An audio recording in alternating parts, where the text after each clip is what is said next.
Welcome to On Fire, the only official Survivor podcast. I'm Jeff Probst, the host and showrunner of Survivor. Each week, I'm joined by Jay Wolf, Survivor fan, and the executive producer of this podcast. Hello, Jay. I can't believe you guys keep letting me do this. What's up, Jeff?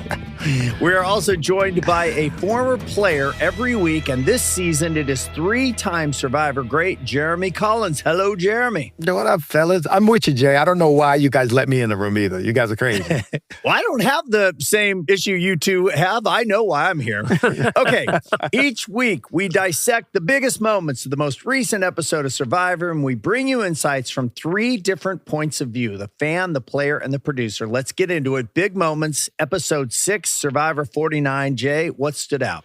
You said, Jeff, at the beginning of this season that this season was exceptionally hot. Yeah. It was going to be tougher than maybe it's been in a very long time. And we saw people struggling. We saw you struggling. We saw an extremely rare snake bite. And then at the beginning of this episode, we saw Kristina.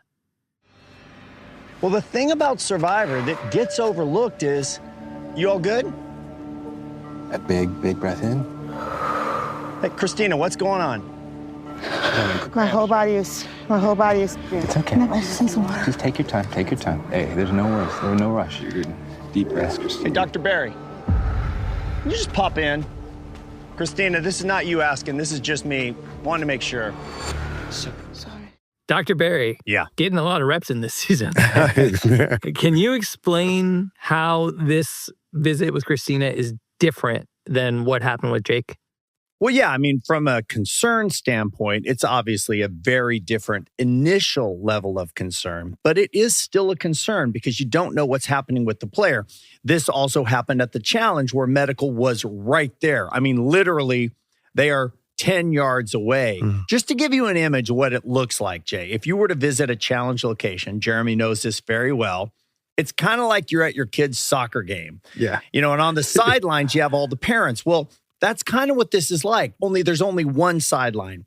And that sideline has all of our camera operators. So they're positioned at different points along the course, and they're often moving. As the challenge moves downfield, you might see our camera operators picking up their tripod with their AC, running down, getting a new position.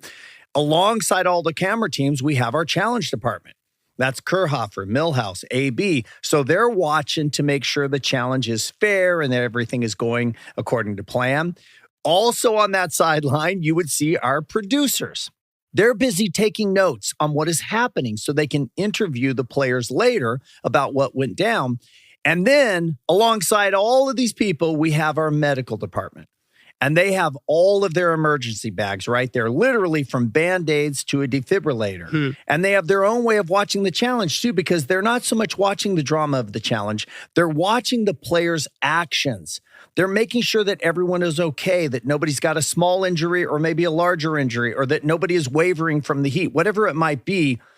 That's their focus on the players. And while we certainly can't prevent injuries or sickness, we do want to make sure that we're always looking out and there. And the good news is that a challenge, they're as close as they could be. Can we zoom out for a second and just talk more broadly about how the medical team on Survivor works? From a big picture standpoint, the players get medical checks all the time. Yes. You know, you get them before and after challenges, you get them before tribal, you get them sometimes at their beaches. So we're constantly monitoring them because they are our number one priority. And the other thing, Jay, is these medical checks are private. So when Jeremy's seen by a doctor before a challenge, Jeremy might have, and maybe you had this, Jeremy, might have a minor injury or a boil or a cut. Yeah, we always feel safe out there. I know that before challenges and stuff, we get away from everybody and we could just talk to the doctors one-on-one. And I say, you know what, listen, I sprained my ankle a little bit. Just having that conversation makes you feel better as a player. You're not hiding anything from anybody else, and you let it off your chest. The other thing with our medical team is they're also taking care of us, the crew. We have several hundred people working in a variety of jobs every day, and injuries happen, sadly, all the time. Just think of all the machinery in our art department. Electric saws, drills, hammers, nails. We have construction teams that are out in the field building tribal or the challenges. We have scuba divers in the ocean, safety swimmers, just making sure that anything that's happening underwater, we have eyeballs on it. And there's also a time during production every season where, for whatever reason, crew members start to get sick and it spreads. And suddenly now everybody has to be extra careful when they're washing their hands, and you're starting to realize, oh, so-and-so from the art department, he's missing. Oh yeah, he's down. He's got the whatever spreading around. Yeah. Our medical team is very busy. We don't even think about that because, we're playing a game. We're out there. We don't think about, you guys could get sick and stuff like that. Oh yeah. Yeah, they're at work. Yeah. Well, and much like Jeremy is creating a community with his fellow players, we have our own society happening. And yeah, things go down and things happen. And fortunately, we have an incredibly experienced and super cool medical team. You feel safe, as Jeremy said, going in there and saying, hey, I hate to bother you, but I'm not feeling great today. Yeah. Everybody matters. The players are the number one priority, but everybody on the crew matters. Well, now that we're in this kind of behind the scenes, behind the curtain place, I kind of want to stay here for a sec, Jeff. Can you give us just a bird's eye view of where we are at right now? So you're shooting episode 6 of Survivor 49. Like, what is happening? Okay, big picture, we do 2 seasons back to back. So before we even get into production, we have pre-production, which means we have a lot of crew members already out at base camp setting up our entire world. So at this point in episode 6, we're roughly midway through this season. So let's say you had a drone that you could hover in above base camp. What you would see is lots of traffic in the form of beat up golf carts, trucks, usually pickups, lots of bikes. You have shipments that are coming in on big barges. They might be carrying timber or food or other supplies. We have maintenance being done on the roads that we've made at this resort, which is not the kind of resort you're imagining. You might see a water truck keeping down the dust. You might see roads being repaired from heavy rains. You could see boats out of the water in our marine department with the engines being worked on, and big barges at our docks that are picking up challenge pieces that they have to transport from base camp out to some island in the middle of the Pacific Ocean. I drive around in my ridiculous beat-up golf cart, and I cannot believe we are shooting a massive adventure show on an island in the middle of the Pacific Ocean. That's so cool, man. Because, we're playing the game, and on the other side of the mountain, we think is nothing. We're just out in the middle of nowhere. So to see all this going on behind the scenes is kind of cool as a player and as a super fan, you know what I mean? Mm-hmm. All right. How about for you personally, Jeff? What is going on in this moment? Well, the first season we shoot is the busiest time of any year because so much is happening. So just in this season, episode 6, we are shooting Survivor 49. That's daily production. That already in and of itself is a lot. But we're also still editing season 48 because it's still airing. Oh, yeah. We are also prepping Survivor 50, which we will be shooting a few weeks after we wrap Survivor 49. And that means building, testing, challenges, building tribal council, lighting tribal council, getting the fires in the right spot, arranging the travel for the S50 players and all the logistics that go along with getting them to location. Oh, and we're doing the podcast. That's right. That's right. Don't forget. Yes. And that podcast would be for Survivor 48, which, as we said, is still airing. And that is why, Jeremy, that nobody comes to visit me on location anymore, because there is no time. Oh. And I got to say, I couldn't love it anymore. It is the most alive, invigorating, problem-solving, constantly stimulating thing in my life. Jeez. Let's move on to the next moment now, keeping in mind all of the things that are going on behind the scenes just to make this tribe swap, the second tribe swap of the season, happen. And the first thing you have to do in this newly swapped tribe is run a challenge with your brand new former enemy, now teammates. Yes. Jeremy, you have this alliance. You've had to deal with one switch. Now you've got a second switch. You're broken up again. The merge is on the horizon. Mm-hmm. It's obviously always situational, but if you had to call a move in from the sidelines, like a head coach, this close to the merge, are you more apt to try to form a new alliance with your now third tribe of the season? Or are you going to stay with your OGs and fight it out? Okay, so it's all situational on this. Like I've been on tribes where while we're swapping, we're yelling to each other, stay strong, like stay together, we got this. And then I've been on other tribes where like, we're done, we're moving on, we're gonna form new alliances and the bonds are gone and it just flows like that. So it is situational. I think for me, I go with the numbers. Now you asked if I'm head coach, if I'm gonna call something from the sidelines, I'm gonna say, what's best for my game? If I have the numbers on this side, I'm gonna go with the numbers. Well, the other big piece of what's happening right now is that the merge is almost here. And it's going to change the game. It's not going to be Uli or Hina or Kella anymore. Yeah. It's going to be individuals. So how does that change this from a player and a game theory standpoint? It's a whole new game after the merge. Everything before the merge to me is wiped clean. And we're playing a whole new game. I have a theory on this. I say a dead man tells no tales. So meaning that if I vote out a former Alliance member, they can't come back and hurt my game because they're not going to be in the jury. Ah. So I could kind of flip that game and that narrative the way I want to flip it. So I feel like right before the merge, it's a great time to make a big move, switch up the game a little bit, shake it up, and now your game can go in the direction you want it to go in. Okay, let's go to this next moment, and that is during the reward challenge. You tell us, Jeff, we got a brand new game, and I'm liking it. We just talked about how much is going on in your life, in the life of all of the people who are working on Survivor. I assume bringing on a new challenge is a lot more work than throwing in a challenge that you've already run before. So how do you do that? Well, before the season, so this is even before pre-production when we're on location. This is like January. We have a pitch meeting with the challenge department. It's usually me and Matt and our challenge team.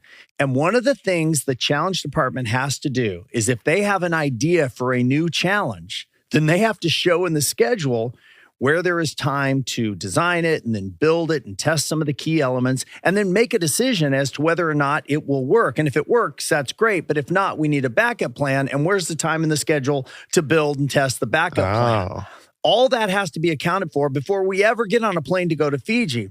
And if you can pull all that off, great. Fortunately for us, Kurhofer's the GOAT. He's great. He, yes, Milhouse, and AB, they pull it off every time.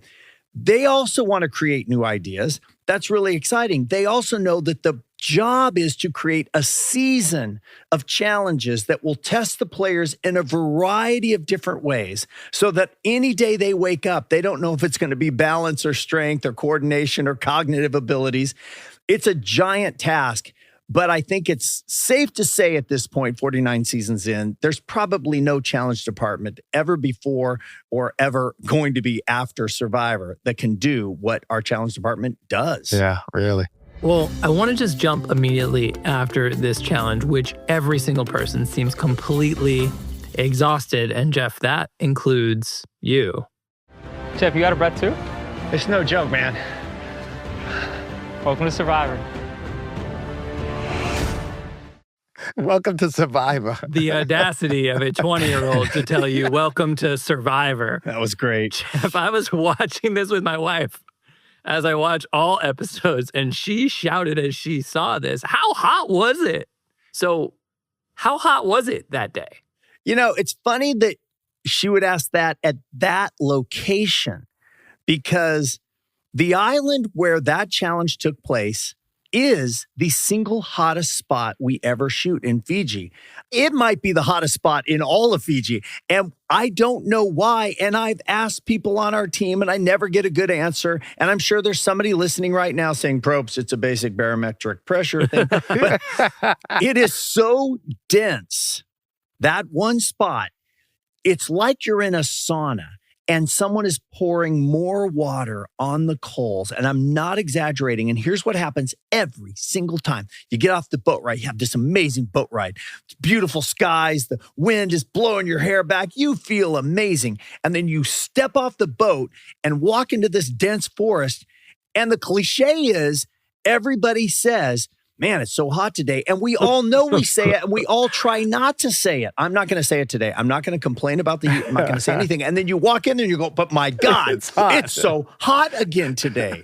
Wow. Wait, Jeff, I have a question. So like, I've been to Cambodia. And to me, Cambodia is the hottest place on earth. And I've been to Fiji. There's no way it's hotter than Cambodia. No, I think Cambodia was the hottest place we've ever shot. Okay. All right. Yeah. No, for sure. You win that. All right, let's take a quick break. When we come back, Jeremy, how do you try to bond to form a new relationship when you know your bond is going to be seen as gameplay? Because it is. We'll be right back.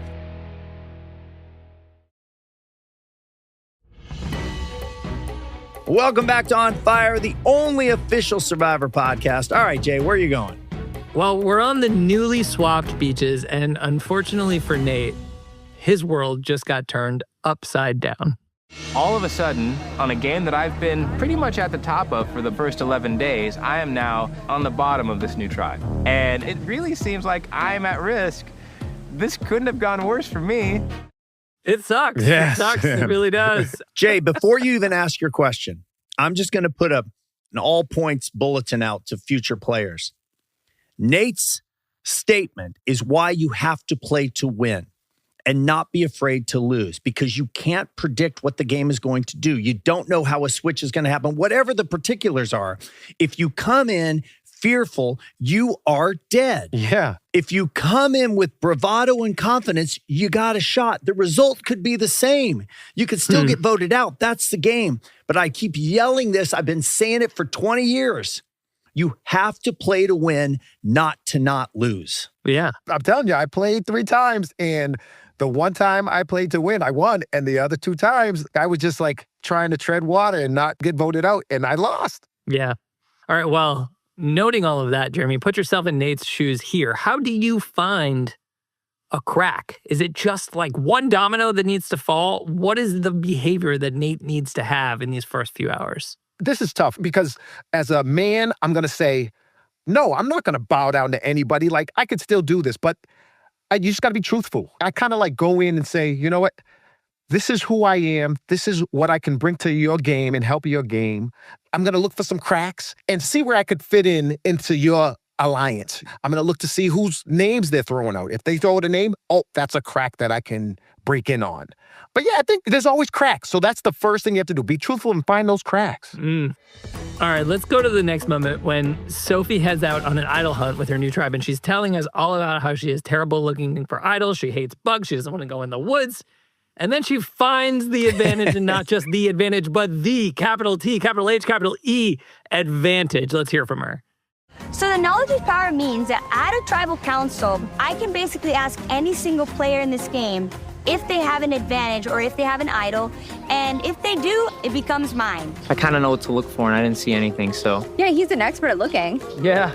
Right now, I do know who has the idol, and it's Rizzo.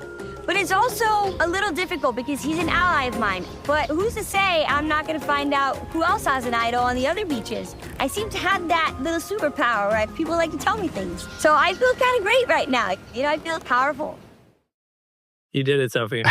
We've spent a good deal of time on this season and in previous seasons talking about how information is currency in Survivor and how beware advantages are usually really hard to complete alone.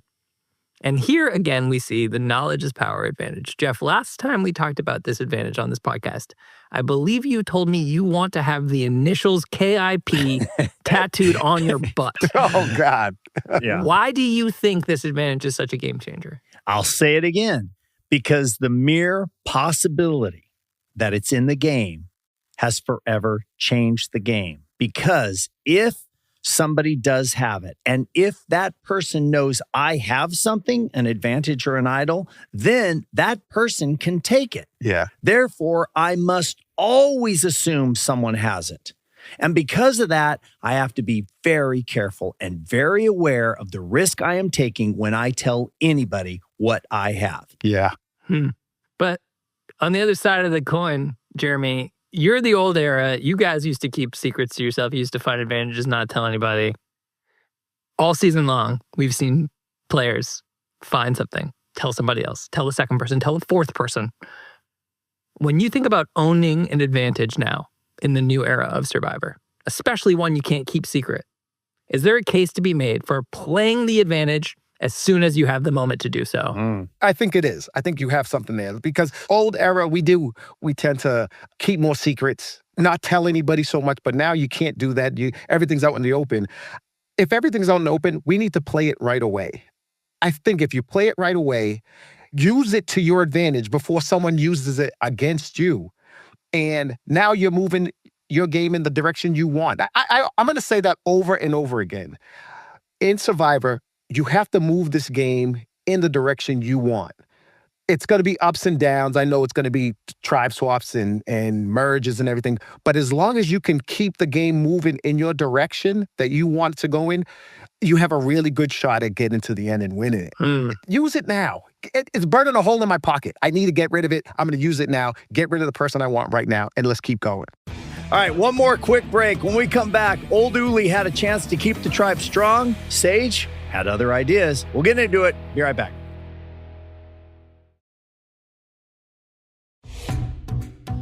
Welcome back to On Fire. All right, Jay. All right, we're heading to Tribal Council with Steven and Shannon and Sage and Jawan, 3 old Uli members, 1 Hina member. Should be an easy vote. No chance. There's no easy vote on Survivor. We heard this from Jawan at Tribal Council. And the funny thing about being on Tribal, just 4 people, when 2 people go off, odds are they're not talking about voting each other out. There's a 50-50 chance your name is in the mix. I love Jawan. He's so good, Man, isn't he? what a storyteller. Yeah. All right, Jeff already took us on a tour of base camp. Thinking about what Jawan said, if 2 people go off, there's a 50-50 chance your name is being mentioned. Jeremy, take us on a quick tour.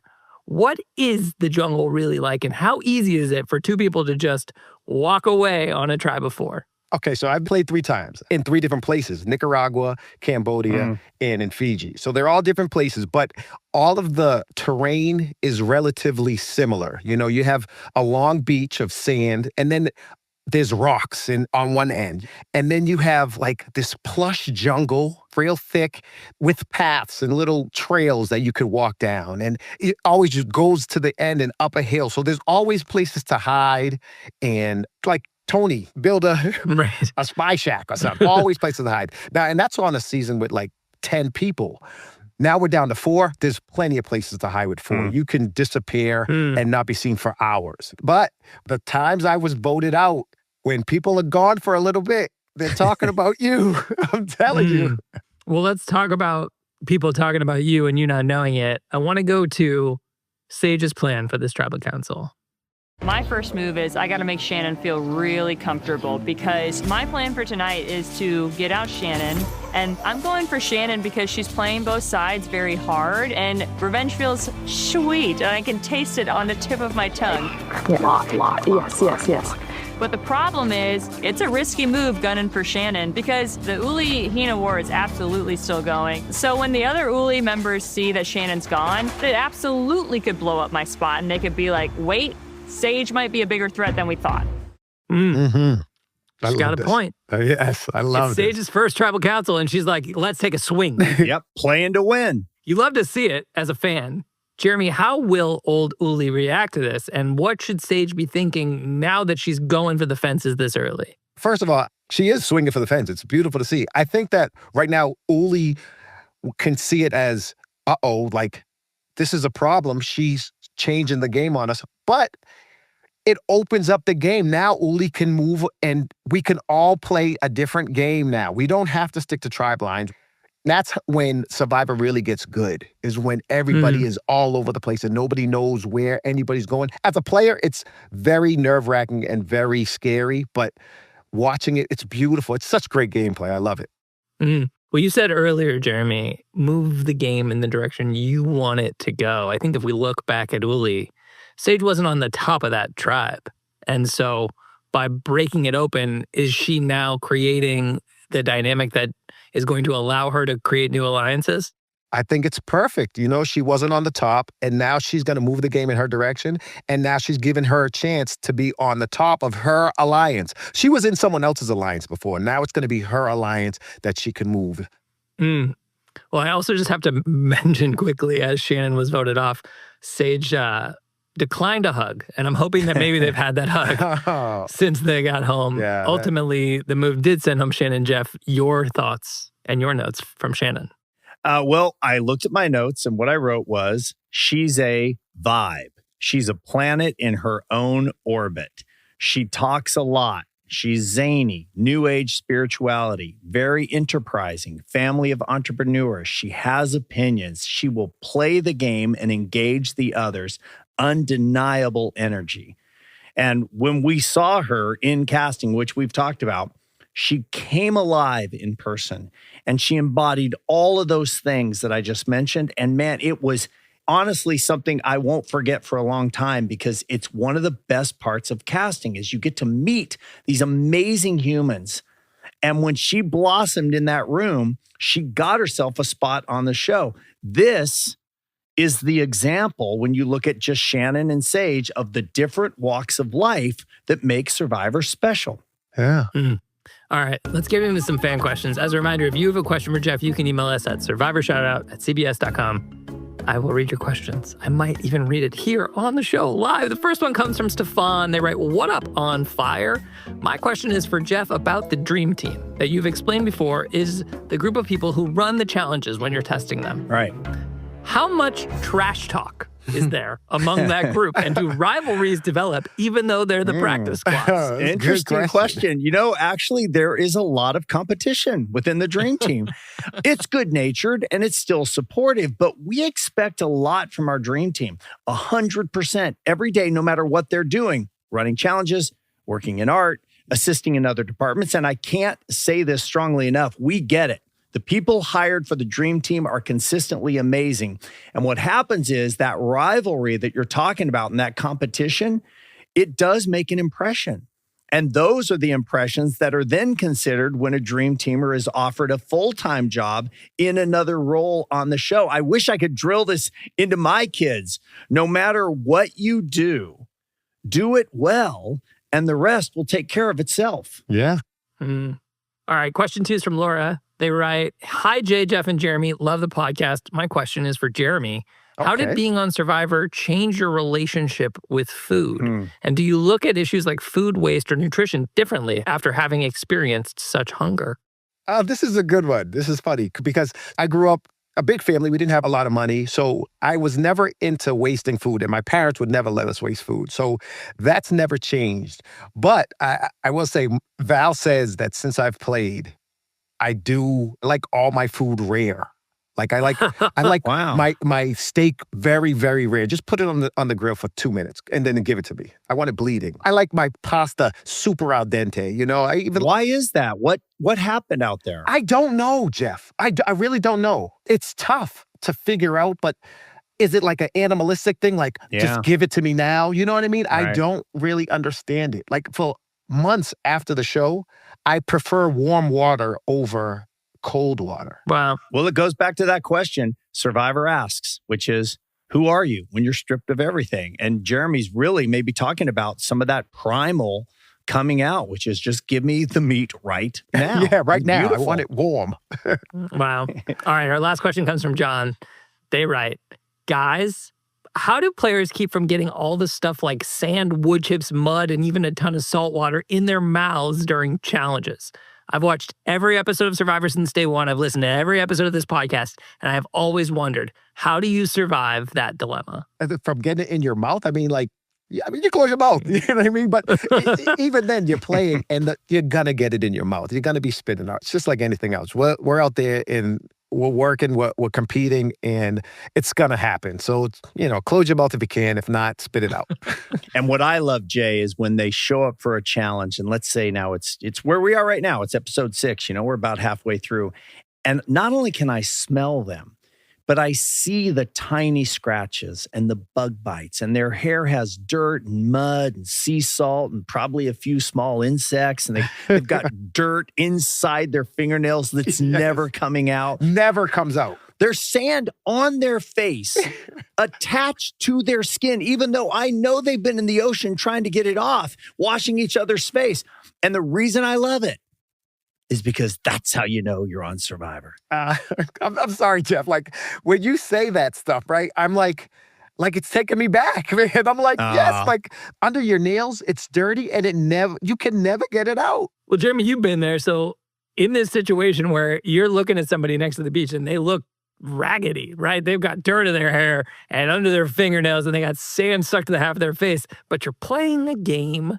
You don't want to rock the boat. Are you like, hey, brother, you got food in your teeth, or do you just like not even touch that? No, you tell them. You tell them you're going to be on national television. You tell them that you look crazy right now. And hopefully it tells them, oh, Jeremy has my back. You know what I mean? Now, if it's someone that you don't really want to work with, don't tell them anything. Let them look like a fool on national television.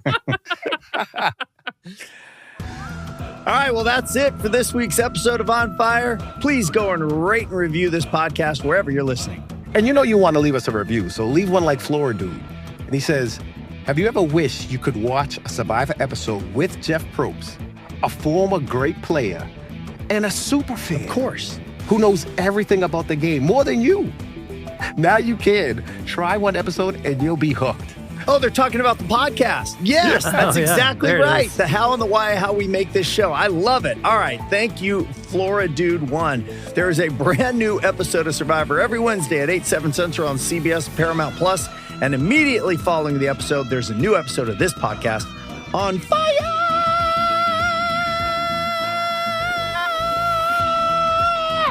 See you then.